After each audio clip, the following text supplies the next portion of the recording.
ఇజ్రాయేలు ప్రజలకు దేవుడు వాగ్దానపూర్వకంగా వారిని ప్రోత్సహిస్తూ ధైర్యపరుస్తూ మాట్లాడుతున్న మాట నేను చదువుతున్నాను, దయచేసి గమనించండి.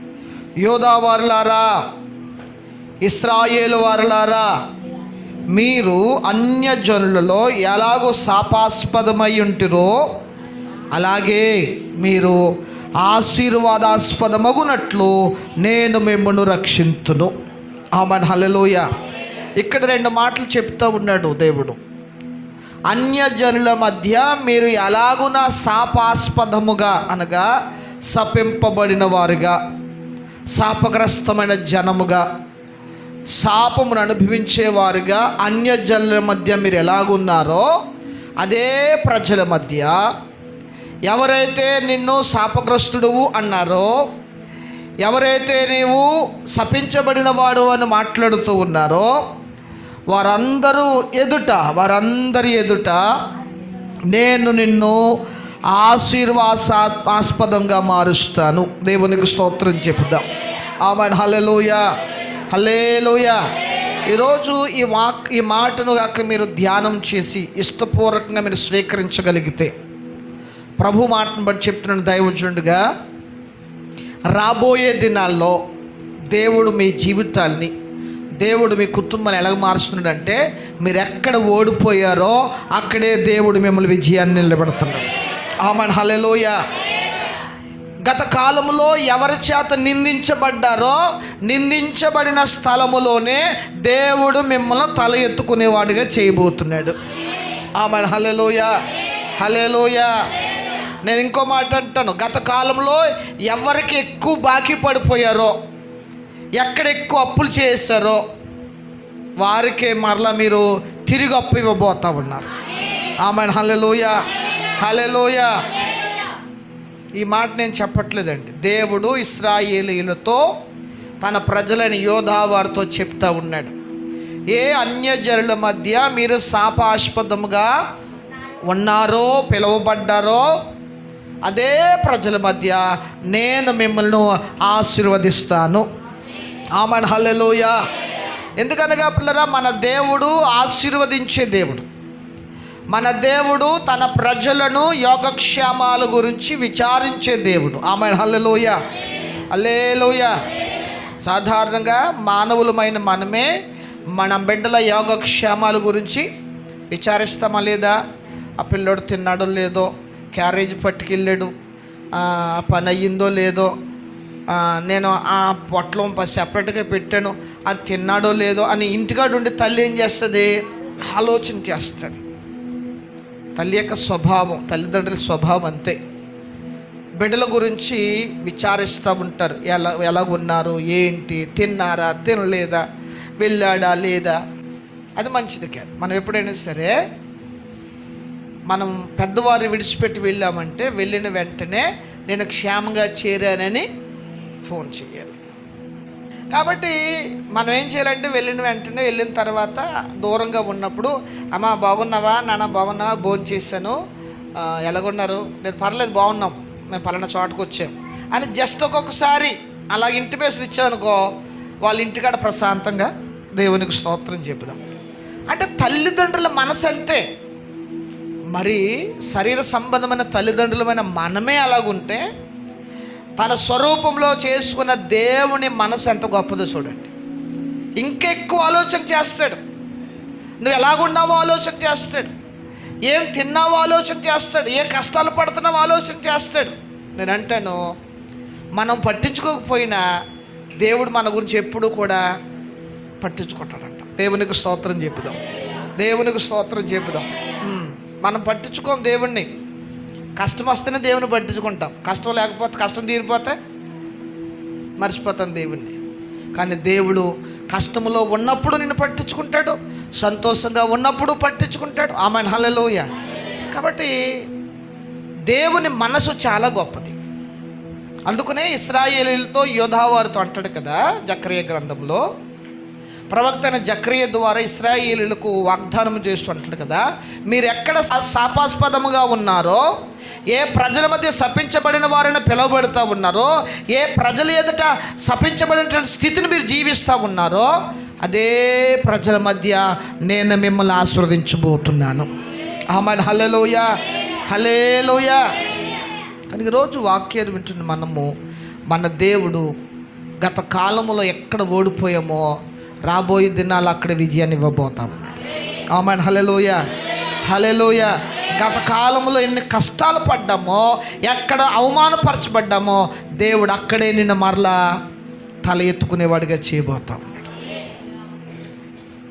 అయితే దేవుడు ఎప్పుడైనా సరే, దేవుడే కాదు, మన జీవితాల్లో కానీ ఏ విషయంలో అయినా సరే మన స్థితి మార్చబడాలంటే, మన స్థితి మార్చే దేవునికి కానీ, లేకపోతే మన స్థితిగతులను మార్చే తల్లిదండ్రులకు కానీ, లేకపోతే మన అవసరాలు తీర్చే వారికి కానీ మనమేమవ్వాలి? అందుబాటులోనూ అటాచ్మెంట్లోనూ ఉండాలి. యోహాను సువార్తలో అంటాడు, నాకు వేరుగా ఉండి మీరేమీ చేయలేరు, నాతో అంటు కట్టబడిన వారు మాత్రమే అవుతారంటండి బహుగా బహుగా ఫలిస్తారు. అంటే మనము ఫలించాలంటే దేవునితో మనం ఏమై ఉండాలి? అంటు కట్టబడి ఉండాలి. ఒక మాట నేను మీకు చెప్పి నేను ముందుకు వెళ్తాను. ఒకసారి చెప్పాను ఆల్రెడీ, నేను మరొకసారి జ్ఞాపకం చేస్తాను. సాధారణంగా మనకి పబ్లిక్ పార్కులు ఉంటాయి కదా. పార్కుల్లో ఏం చేస్తారు? మనుషులు తిరుగుతూ ఉంటారు, బెంచులు ఉంటాయి, బెంచుల దగ్గర కూర్చుంటారు.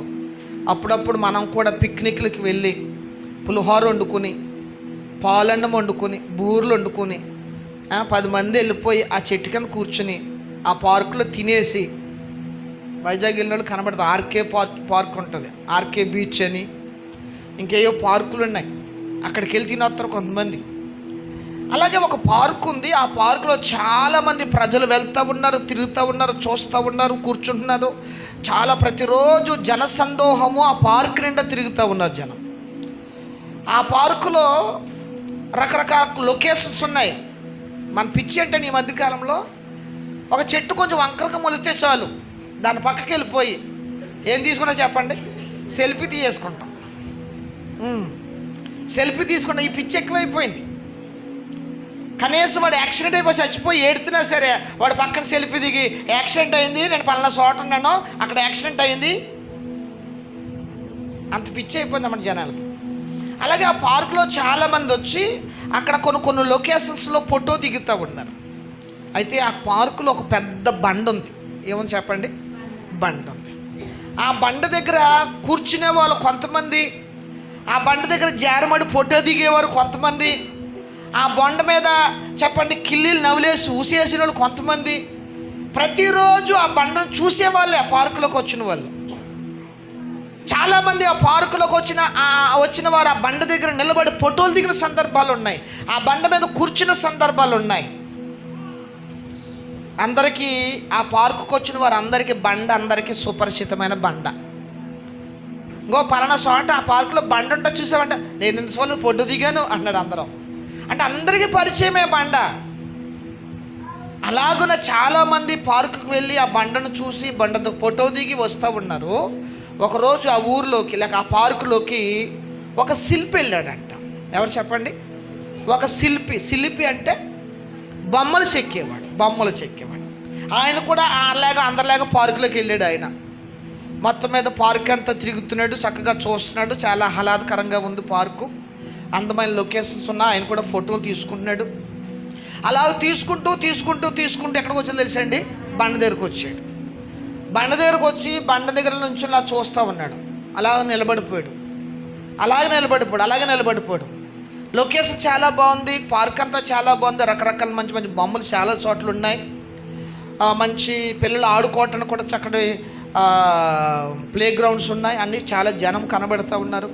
కానీ ఈ బండ దగ్గరకు వచ్చినటువంటి ఆయన అలాగ నిలబడిపోయి వెంటనే కొంతమందిని పిలిచి బండ చుట్టూ ఏం చేయాలి? గుడ్డ కట్టించేసాడు. ఏం చేశాడు చెప్పండి? గుడ్డ, మనకు చూస్తాం కదా దల్లి కడతాం పచ్చగుడ్డ, అటువంటి గుడ్డ కట్టించేసాడు. లోపలికి వెళ్ళిపోయాడు. అందరూ ఏంటి బండ ఏంటి ఇలాగైపోయింది, ఏమైంది, తీసిన బండ అంటున్నారు కానీ ఎవరో చూడలేదు.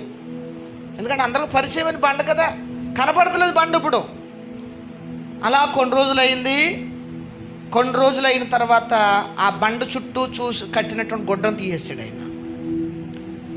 తీసేటప్పటికి ఇంతకుముందు ఉన్న బండ లేదు అక్కడ. ఏమని తెలుసండి, ఒక అందమైన బొమ్మ ఉంది. Amen hallelujah. ఏమని చెప్పండి, ఒక అందమైన బొమ్మ ఉంది. ఇంతకుముందు బండ ఉండేది, అందరూ బండ అనేవారు, కానీ ఇప్పుడు ఏమని తెలుసా, బొమ్మ అయింది. దేవునికి స్తోత్రం చెప్పి. Amen hallelujah. ఎందుకు ఆ బండ చాలామంది చేత నిషేధించబడింది, చాలామంది చేత ఉమ్మివేయబడింది, చాలామంది దాని మీద కూర్చుని ఎక్కి గొంతులేశారు, చాలామంది చెప్పండి దాంతో ఫోటోలు దిగారు. కానీ ఈరోజు అందమైన బండ అయింది ఆ బండ, ఆ బొమ్మ అయింది ఆ బండ. ఎందుకో తెలుసండి, ఆ గుడ్డ కట్టినటువంటి ఆ వ్యక్తి, ఆ శిల్పి ఆ బండని ఆ రోజు నుంచి ఏం చేశాడు చెప్పండి, చెక్కటం ప్రారంభించాడు. ఏం చేశాడు చెప్పండి, చెక్కటం ప్రారంభించాడు. చెక్కటం ప్రారంభించగానే అక్కడున్న బండ కాస్త కొన్ని రోజులకి ఏమైపోయింది చెప్పండి, ఓ మాట అంటాను, అది అందమైన బొమ్మ అయ్యింది. అంటే ఆ బండ ఆ శిల్పికారి చేతికి, శిల్పికారికి ఏం చేసింది చెప్పండి, తన్ను తాను అప్పగించుకుంది. ఒకప్పుడు బండ, కానీ ఇప్పుడు ఏమని చెప్పండి, అందమైన కళాఖండం అయిపోయింది. అందరూ చూసి ఆశ్చర్యమైపోతున్నారు. మేము ఎప్పుడో చాలాసార్లు చూసాం కానీ అసలు ఇది బండే అనుకున్నాం, కానీ ఈ బండలో ఎంత అందమైన కళాఖండం అక్కడ తయారవ్వింది. అంటే ఆ బండ ఆ శిల్పకారికి తన్ను తాను ఏం చేసుకుని చెప్పండి, అప్పగించుకుంది. దేవునికి స్తోత్రం చెప్దాం.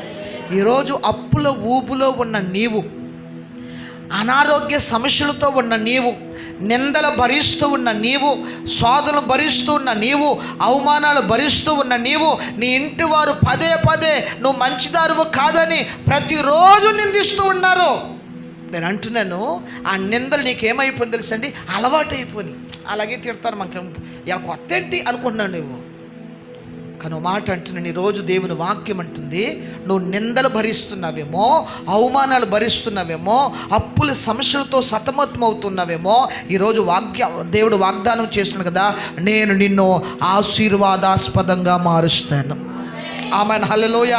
ఆ వాగ్దానము నీ జీవితంలో నెరవేర్చబడాలంటే ఆ బండ శిల్పికి ఎలాగైతే తన్ను తాను అప్పగించుకోగలిగిందో, నిన్ను ఆశీర్వదించే దేవుని, నీ జీవితాన్ని మార్చే దేవునికి, నీ స్థితిని మార్చే దేవునికి నిన్ను నీవు అప్పగించుకోగలిగితే బండ అందమైనదిగా మారినట్లుగా నీ జీవితం అందమైన జీవితంగా మారునుగాక, నీ కుటుంబం అందమైన కుటుంబంగా మారునుగాక. ఎందుకో తెలుసండి, వాగ్దానము చేసిన దేవుడు ఎవరో తెలుసా, నమ్మదగినవాడు. Amen hallelujah. నీ జీవితం ఎటువంటిదైనా కావచ్చు, నీ స్థితి ఎటువంటిదైనా కావచ్చు, నీకున్న కష్టాలు ఎంత గట్టివైనా ఎంత తీవ్రమైనవైనా కావచ్చు, ఆయన తలుసుకుంటే ఎండిన ఎడారిని కూడా నీటి ఓటలుగా చేయగలిగిన దేవుడు ఆయన. Amen hallelujah.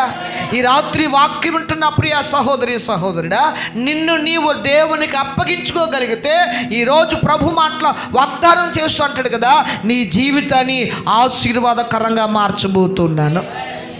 ఆమెన్ హల్లెలూయా, హల్లెలూయా, హల్లెలూయా. ఆశీర్వాదంగా మార్చబోతున్నాడు. అయితే ఈ వాగ్దానం నీ జీవితంలో నెరవేర్చబడాలి అంటే తప్పకుండా నిన్ను నీవు దేవునికి చెప్పాలి. నిన్ను నీవు దేవునికి విచారం ఏంటి తెలుసండి, ఎవరికైనా బానిసలైపోవటానికి బ్రతుకుతాకి ఇష్టపడతాం, కానీ దేవునికి బానిసగా బ్రతకటానికే. అది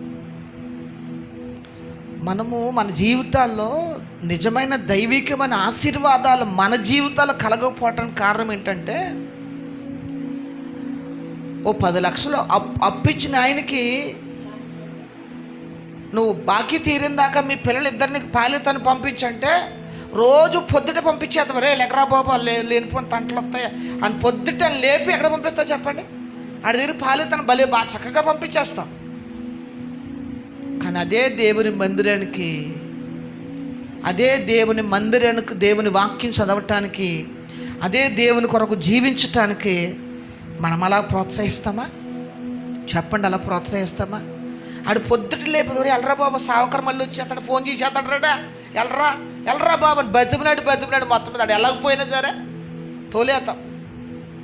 కానీ అదే సండే స్కూల్ పంపటానికి, అదే దేవుని మందిరానికి వెళ్ళటానికి, అదే దేవుని వాక్యాన్ని చదవటానికి, అప్పుల వాడి విషయంలో ఉన్న బాధ్యత దేవుని కొరకు మనకు ఉండదు. అందుకని మన జీవితాల్లో దేవుని వాగ్దానము నెరవేరలేకపోతుంది. ఈ మాట ఈరోజు చెప్పిన మాట కదండి, ఈ వాగ్దానము ఈరోజు దేవుడు మనతో మాట్లాడే మాట. అనాదిలోనే నీ ఆశీర్వాదం కొరకు ఈ వాగ్దానం చేశాడు.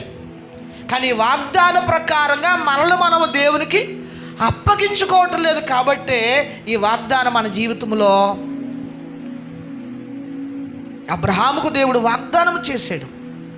ఆ వాగ్దానం అబ్రహాము జీవితంలో నెరవేరింది అంటే అబ్రహాముకు చేసిన వాగ్దాన ప్రకారంగా అబ్రహాము దేవుని మాటకు సంపూర్ణంగా అతడు ఏమయ్యాడు చెప్పండి? విధేయుడయ్యాడు. కాబట్టే అతని వాగ్దానము తన జీవితంలో నెరవేర్చబడి దేవునికి, మన జీవితాలు దేవునికి అప్పగించుకోగలిగినప్పుడే దేవుడు మన జీవితాన్ని ఆశీర్వాదకరంగా మార్చగలుగుతాడు. మనము జీవితాలు అప్పగించుకోనంత కాలము వాగ్దానంలాగే ఉండిపోతుంది తప్ప అది మన జీవితంలో. ప్రభు అయిన యేసుక్రీస్తు వారు అన్ని నామముల కంటే పైనామముగా ఎంచబడ్డాడు. యేసుక్రీస్తు వారు పుట్టక మునుపు చాలామంది గొప్ప గొప్ప ప్రవక్తలు ఆనాటి ఇశ్రాయేలు మధ్య లేచారు. చాలామంది ప్రవచించారు. గొప్ప గొప్ప ఆత్మీయులైన ప్రవక్తలు ఆనాటి సమాజంలో ఉన్నారు. కానీ ఎవ్వరికి లేని గొప్ప ఆధిక్యత యేసు ప్రభువుకు రావటానికి కారణమని తెలుసండి. పేతురు రాసినటువంటి మొదటి పత్రిక 2వ అధ్యాయము 23వ వచనం చూడండి. ఆయన దూషింపబడి బదులు దూషింపలేదు, ఆయన శ్రమ పట్టబడి బెదిరింపగా న్యాయముగా తీర్పు తీర్చు దేవునికి తన్ను తాను అప్పగించుకొనెను. దేవునికి స్తోత్రం చెప్పుదాం. ఇంకా చాలా ఉన్నాయి, చాలా చోట్ల. ఎఫెసీ పత్రికలు కూడా దేవునికి బలిగాను అర్పణగాను అప్పగించుకున్నట్టు. అంటే యేసుక్రీస్తు వారి గురించి వ్రాయబడిన మాట ఏమిటంటే, శరీరధారిగా పుట్టినటువంటి క్రీస్తు అయిన ప్రభు అయిన యేసుక్రీస్తు వారు తన తండ్రి అయిన దేవునికి తాను బ్రతికిన దినాల్లో తన్ను తానేం చేశాను చెప్పండి? అప్పగించుకున్నాడు. ఎందుకు అప్పగించుకున్నాడు? శ్రమ పెట్టబడటానికి, హింసింపబడటానికి, అన్యాయపు తీర్పు పొందటానికి, గాయపరచబడటానికి, ఏమండి హేళన పాలు చేయటానికి, న్యాయము తీర్చే దేవునికి తన్ను తాను అప్పగించుకున్నాడు. దేవునికి స్తోత్రం చెప్పుదాం. దేవునికి స్తోత్రం చెప్పుదాం. ఈరోజు మాట చెప్తున్నాను, నీకున్నటువంటి ఆలోచన ప్రకారంగా నీకంటూ ఒక సొంత ఆలోచన, సొంత కోరికలు ఉన్నట్లుగా ఆనాటి కాలంలో యేసు ప్రభువుకి ఉన్నాయి. మనలాంటి శరీరము కలిగి, మనలాంటి శరీర స్వభావాలు కలిగిన వాడిగా జీవించినప్పటికీ దేవుని కొరకు వాటన్నిటినీ కూడా చంపుకొని దేవునికి తను తాను అప్పగించుకున్నాడు. దేవునికి స్తోత్రం చెబుదాం. మనకున్న నిద్ర కోరిక ఆయనకి లేదండి, మనకున్న ఆకలి ఆయనకి లేదండి. చెప్పండి, ఆయనకి మనలాగా మంచి వస్త్రాలు ధరించుకోవాలని కోరిక ఆయనకి లేదండి. శరీరధారిగా పుట్టినందుకు అన్నీ ఉన్నాయి. కానీ దేవుని కొరకు చెప్పండి సమస్తమును చంపుకొని దేవుని కొరకు తన్ను తాను అప్పగించుకున్నాడు. ఈ లోకంలో కోరికలు నాకు అవసరం లేదు, నేను దేవుని కొరకు జీవించటమే. అలాగూ అప్పగించుకున్నాడు. కాబట్టి అన్ని నామముల కంటే పైనామముగా ప్రభువుని హెచ్చించాడు. దేవునికి స్తోత్రం చెబుదాం. ఎవరైనా ప్రభు అయిన యేసుక్రీస్తు వారు పుట్టిన దినాల్లో ఆయన ఏమని పిలిచేవారు తెలుసండి? వడ్రంగి వాని కుమారుడు అన్నారు. ఎవరు కుమారుడు చెప్పండి? వడ్రంగి వాని కుమారుడు. వడ్రంగు పనిచేసేవాడు కదా అన్నారు. అటువంటి వ్యక్తి ఈరోజు ప్రపంచానికే, సర్వమానవాళికే రక్షకుడుగా నియమించబడ్డాడు, ఏర్పరచబడ్డాడు, అభిషేకించబడ్డాడంటే తన్ను తాను దేవునికి అప్పగించుకున్నాడు. ఈరోజు ప్రభు మాటను బట్టి చెప్తా ఉన్నాను, మన జీవితాలు ఆశీర్వదించబడాలంటే, లేక మన జీవితాలు ఆశీర్వాదకరంగా మార్చబడాలంటే మనము దేవునికి అప్పగించుకున్న వారముగా ఉందుముగాక. మన జీవితాన్ని అప్పగించుకోవాలి, మన ఆలోచనలు అప్పగించుకోవాలి, మన కోరికలు దేవుని కొరకు అప్పగించుకోవాలి. ప్రభు అయిన యేసుక్రీస్తు వారు అప్పగించుకున్నాడు కనుకనే ఆయన అన్ని నామముల కంటే పైనామముగా ఎంచబడింది. దేవునికి స్తోత్రం చెప్పుదాం.